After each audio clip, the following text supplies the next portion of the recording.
Il n'y a aucun précédent d'une première dame parmi les diverses femmes honorables de Dieu dans les Écritures, que ce soit dans l'Ancien ou le Nouveau Testament. Par exemple, la femme de Noé n'a jamais été consultée par Dieu concernant la construction de l'arche. Genèse 6, 9. Sarah n'a pas accompagné Abraham lorsqu'il est allé offrir son fils unique au Seigneur. Genèse 22, 1, 19. Même si elle a prouvé sa grande intégrité et sa loyauté, n'a jamais été désignée par un autre titre que celui d'épouse de David. Même l'épouse de l'apôtre Paul n'est mentionnée qu'indirectement dans les Écritures, par le biais d'une référence à la belle-mère de Pierre. Matthieu 8, 14, 15. Puisque Pierre était un apôtre éminent et l'un des fondateurs de l'Église, sa femme ne devrait-elle pas avoir un niveau d'importance particulier? Mais elle n'est nulle part mentionnée.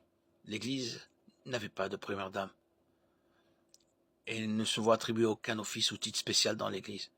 Cette vérité inclut la dame élue à laquelle Jean écrit sa deuxième lettre, de Jean 1.1, et une deuxième femme qu'il appelle sa sœur élue, de Jean 1.13.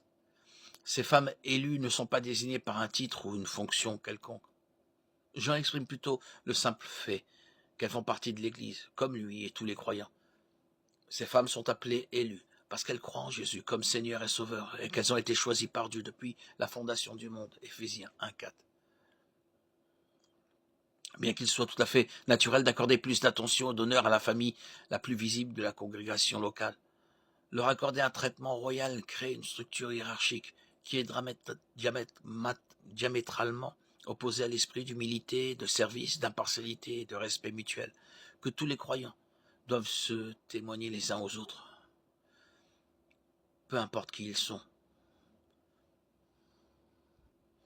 Luc 6, 31, Romains 11, 18, Éphésiens 4, 1, 25, Hébreux 13, 16.